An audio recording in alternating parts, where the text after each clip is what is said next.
Hello, everybody. I hope you're doing well. Mr. Bird again. I'm here to go over Module 2, Lesson number 11.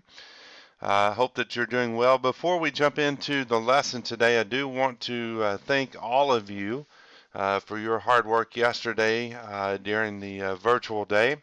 I know that that was an adjustment for everyone. And I did receive a lot of messages throughout the day checking in on me, which I appreciate that. Very sweet of you. But I also did get a lot of questions throughout the day regarding the assignments. I know that some of you had questions about the worksheets that I had posted and so forth. And so hopefully you were able to get that worked out. If you still have questions or if you're having an issue, even in this lesson, if you're having an issue with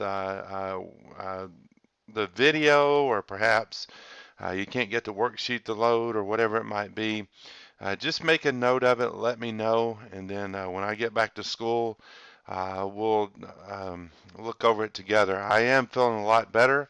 I still wanted to, out of abundance of caution, just take a little bit of time, make sure I'm over my cold and all this junk that's going around. Just want to be careful. So, what we're going to do today, our focus is going to be the Phantom Toll Booth. We're going to look at pages 58 to 65. So if you want to pause the video, if you're there in the classroom watching this and you want to go get a copy of the book, you can look at pages 58 to 65. You'll need to have that open for this lesson. Okay, so you can go ahead and pause the video now if you need to. Go pick up a copy, turn to page 58 to 65, and that's what we're going to hone in on in this lesson. Now, if you have not already done so, you need to make sure that you read chapters number 3 and chapters number 4. That way you'll have an idea of what's taking place in this lesson. So if you need to pause and do that, feel free to do so. Okay? So without further ado, let's jump right into our lesson and get started with what we need to do for today. Now, I want to remind you our focusing question for this module has been how can writers use wordplay to develop a story setting and characters? So, uh, we are learning that the author, Norton Juster, he likes to use a lot of words, like, for example, the spelling bee. We know what a spelling bee is, but we also were introduced to the character of the spelling bee in chapter 4. You've heard the term humbug before, and that was also used in this chapter as well. So if you haven't read those characters or read about them in chapter 4, I'm going to let you go back and read that. But if you have read that, then you have a good understanding of wordplay. Now, to get started, first thing I want to do, let me click on this. This is handout 7A. It's a story map. Now, I think you do have a copy of this in your folder. If not, just like the previous lessons before, I'm going to attach a copy, a digital copy of handout 7A to go along with this video, and you can open it up and write on your own paper if you want to. All we're doing is mapping out the setting, the characters, the actions, and different things that are happening. All this, of course, will go together in our writing that we do towards the end of this book. Okay, so let's jump in on our launch activity. And I want to get my notes ready for you here. So first thing we want to do, again, if you have not read chapter 3 and 4, stop the video. Make sure that you do that now. If you have done that, we'll continue on. But if you haven't, just go ahead and pause. I'll wait on you. I'll still be here. But go to chapter number 4. And I want to ask you a couple of things. Of course, I'm not there to talk with you about this, but you can kind of have an internal conversation yourself and answer this question here. But how does Norton Juster use wordplay to develop the characters of the spelling bee and humbug in chapter number 4? So again, I want you to think about that. Think about how the name spelling bee and the name humbug um, help or plays on word or word play as we've talked about. So kind of think about that a little bit. Uh, our framing question is, what does a deeper exploration of the character's trait reveal? Okay, now remember, as you read to find out what happens as a result of the incident in the word market, you will need to pay close attention to the new characters and to discover their traits and wordplay in their name and descriptions. All right, we're going to jump over here on our Learn section for today. Let me get that there. So it says, in pairs, read the final 2 paragraphs at the end of chapter 4, and then continue reading the first half of chapter 5 to the line near the bottom of page 65, ending, I am going to make sure to learn all about them. Now, if you can't work with a partner, that's okay, but you can do this on your own. Just go back and read page 65 or the last 2 paragraphs of chapter 4 all the way over to page 65, the line, I'm going to make sure to learn about them. So I'll let you pause the video here. Take just a few minutes if you want to go back and read that uh, if you need to do so. Okay, let's continue on. Now, after reading, add the names of the new character that Milo and Tok meet in this part of chapter 5 to your story map. So again, the story map is just a list that we're keeping of all the characters that Milo and Tok have met. And then we are briefly describing them, and all that's going to come in handy later on. So it says, summarize the rest of the action or events and ending of the episode on your story map. And then respond to the question in the Nuggets of Wisdom box to reflect on Milo's learning in this episode. So you'll need to open up that handout and look at that as well. So again, here's our story map. And it says, would any pair like to guide us through the story map? Now, obviously, I'm doing this video from home. There's no way that I can be there with you to walk through the story map with you. And I don't really want us to interrupt class and other people. So if you want to just kind of talk with your partner quietly, share notes, talk about the setting, the characters, the action, and the other boxes there and the nuggets of wisdom that have been gained. If you want to kind of compare notes there, make sure that you both are on the same page. Okay. Now remember, let's see what this is. Okay. As a result of the incident in the word market, we meet another interesting character named Officer Short Shrift in the first part of chapter 5. The phrase short shrift is an idiom that refers to how someone or something is treated. People often use this phrase to say someone gave short shrift to another person or thing, or was given short shrift. We will gather clues about this character from the illustration in the text, what he looks like, and what he says, and how he acts, to discover what it means to give someone or something short shrift. So it's our new character that we meet in chapter 5. And yes, you'll want to write him down on your story map. Okay. In your groups, complete the first 3 rows of the chart for Officer Short Shrift's characters, description, illustration, and learning literal meaning. You are encouraged to reread page 58 to 65 as you need to support your deeper exploration of this character. All right, so it's asking us here on 6A, I'll zoom in on my paper here. It's having us ask, how does the author describe the setting or the character? For characters, consider his or her looks, words, and actions. Include direct quotations or paraphrasing. Now, we've learned about how to do a direct quotation before. That means take exactly what the character says and write it in that box. Or paraphrase means to, as we learn with Thunder Rolling in the Mountains, paraphrase means to put it in your own words. Okay. Illustration, what does the illustration of this piece or character or this place or character show? How does it add to your understanding of the place and character?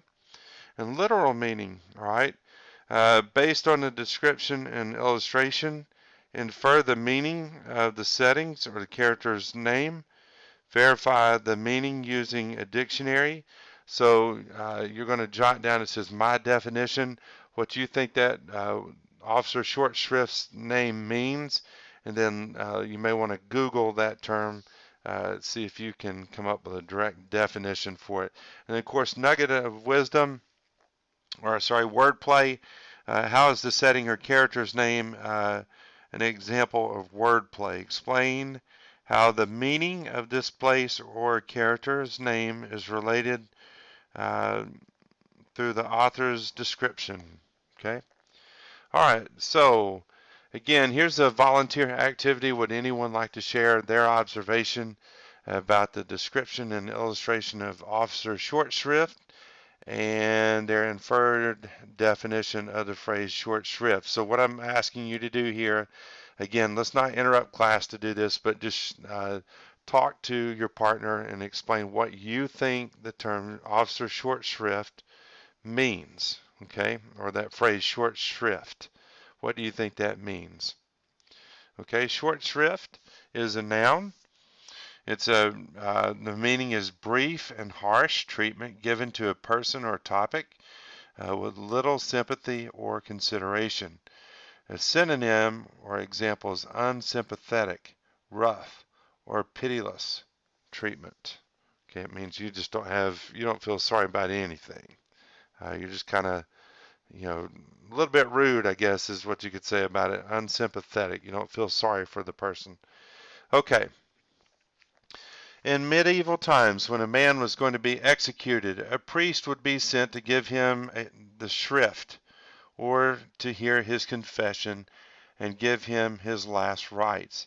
The earliest known use of the phrase short shrift is from one of William Shakespeare's plays, written in 1590s. One of the characters in the play orders that another character be executed quickly and given only a short shrift.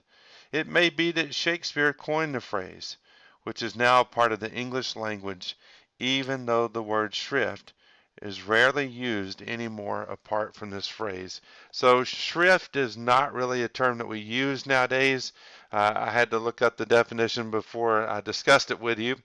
But shrift is from 1590s, a play written by William Shakespeare. And that is an opportunity for a priest to come and speak to a person who is sentenced to die and let them confess everything. Okay, so that's called a shrift.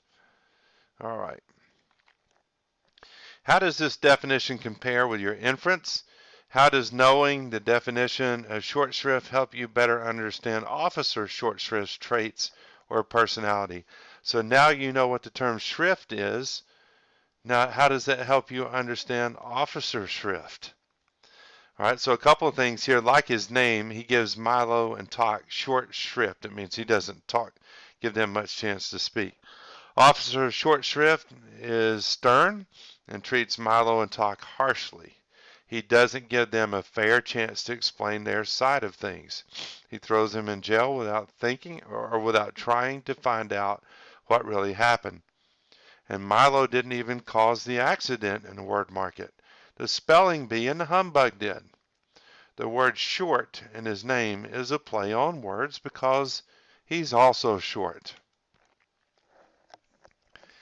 Okay, so let me ask you this question. How did we learn about what kind of person Officer Short Shrift is in today's reading? I'll let you pause just a moment. If you want to jot that down, we can discuss that when I get back to class, and you can share with me how you learned what his name means. All right, it says dude readers should be good readers. Let me fix that here. All right. Good readers pay close attention to characters' thoughts, words, and actions to understand what they are like. They know that writers make their characters come alive not by telling the reader what they are like, but by showing them. Norton Juster doesn't write Officer Shortshrift was very strict. Instead, Juster writes, "Silence!" thundered the policeman, pulling himself up to full height and glaring menacingly at the terrified Bug.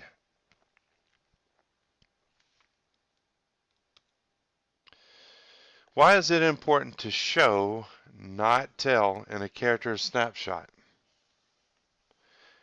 All right.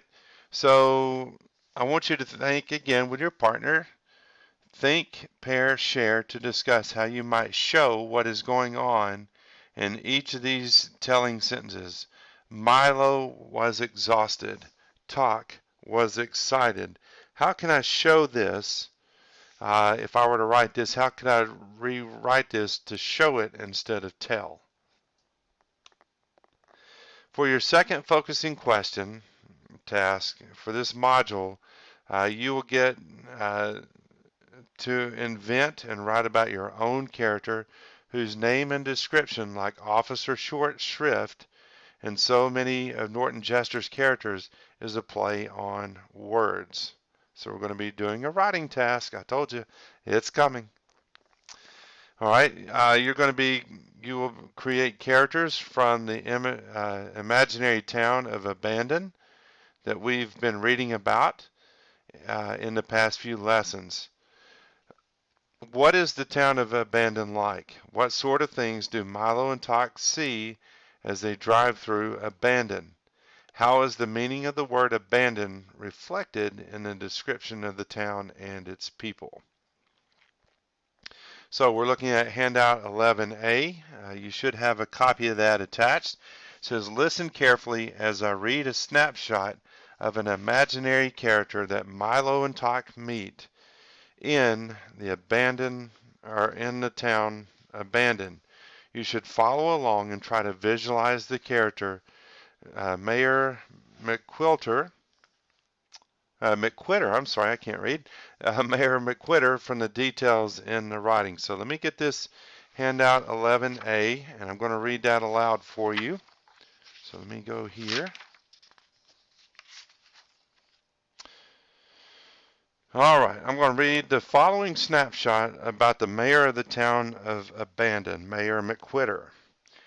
And I want you to think about how the author shows readers the character's traits or personality.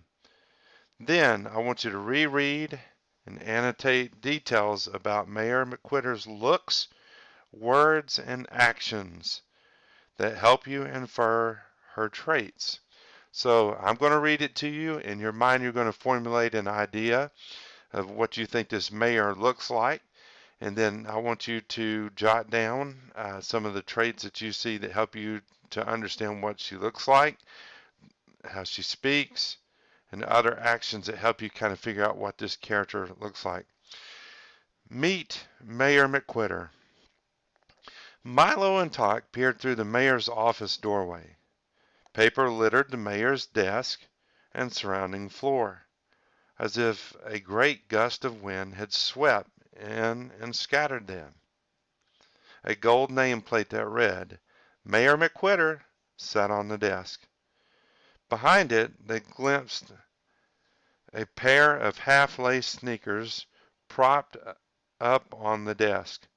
Two legs, each clad in a different color stocking, grew out of the sneakers and disappeared under a long sweater. One of the town's newspapers, full of half-written stories, was spread across the mayor's head. Loud snoring made the paper rise and fall over the mayor's face. Milo politely cleared his throat to get the mayor's attention. On the third try, a head full of thick black curls popped up from beneath the newspaper. Oh, hello there. Who are you, please?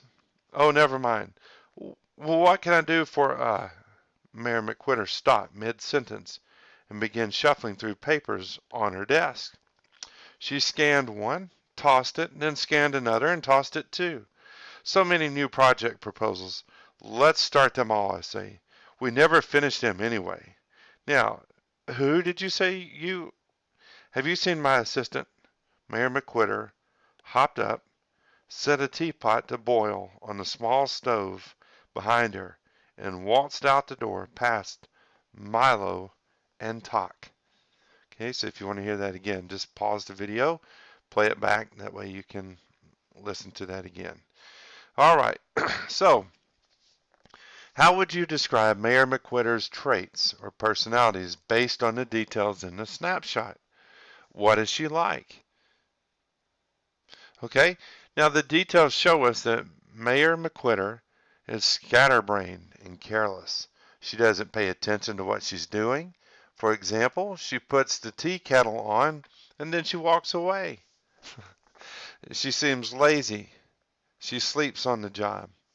She doesn't stick to or complete things, whether it is tying her shoe or finishing sentences.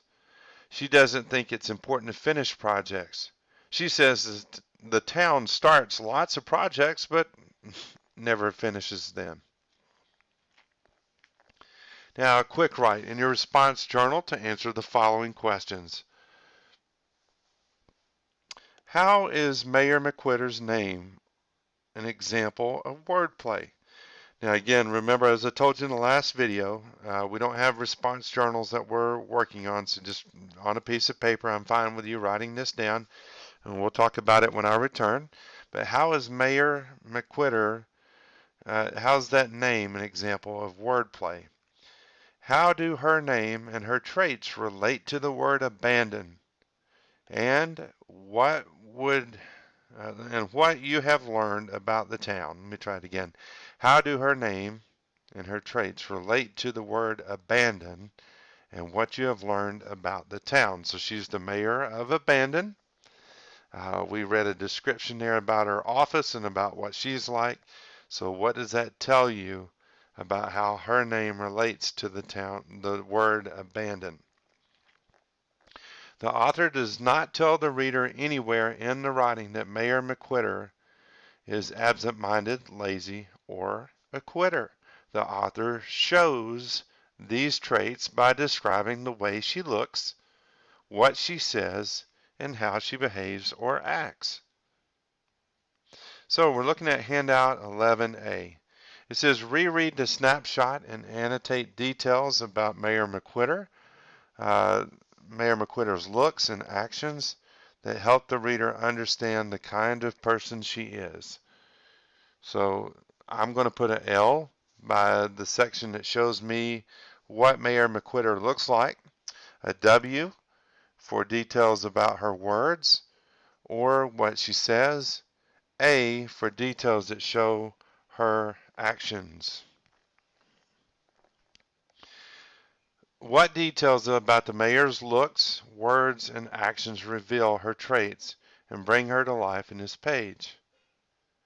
All right, so each detail in this example of showing, explain to me how each detail is an example of showing, not telling. In other words, how do these details offer clues about the mayor's traits that you've identified?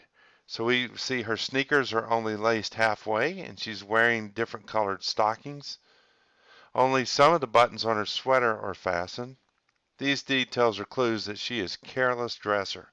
She doesn't really bother about her appearance. Okay, and we're going to continue. We're still learning. We're learning how does the author show us rather than tell us about this character, Mayor McQuitter. She asks Milo who he is and then promptly dismisses him with a never mind. She doesn't finish her sentence and moves on to a new thought. What can I do for, huh? These are clues that she doesn't really care about Milo nor about finishing her thoughts. She admits the town starts lots of new projects but doesn't finish them. This shows that she does not value a completed task. Okay, so again, each of these details that we're going over help us, the author is showing us and not telling us about this mayor. She's sleeping at her desk with a newspaper over her face. This is a clue that she's lazy and not concerned about work that needs to be done. She starts reading papers on her desk, but stops partway through them and tosses them aside. This is a clue that she is easily distracted and or is not interested in what they say. She turns on the stove to heat up a teapot and then walks out of the room. That's a clue that she's absent-minded because you don't do that. All right. Authors make their characters come alive for reading by showing, not telling. As shown in the snapshot of Mayor McQuitter, authors can convey a lot about what a character is like on the inside by showing his or her looks, words, and actions. All right, let me get right here. All right, so it says, what does a deeper exploration of characters' traits reveal? It helps us to see what they look like, what they sound like, and how they act. Okay? Think back on your work with Officer Shrift's and Mayor McQuitter's characters in the lesson, and how the author shows, rather than tells, readers these character traits by describing their looks, words, and actions. What are some details about Officer Shrift's or Mayor McQuitter's looks, words, or actions that help you infer his or her traits or personality? All right, let's wrap up. So your homework, study the illustration of Officer Short Shrift leading Milo and Tock down into the prison cell, and then write a short setting snapshot describing the prison cell that Milo and Tock find themselves in.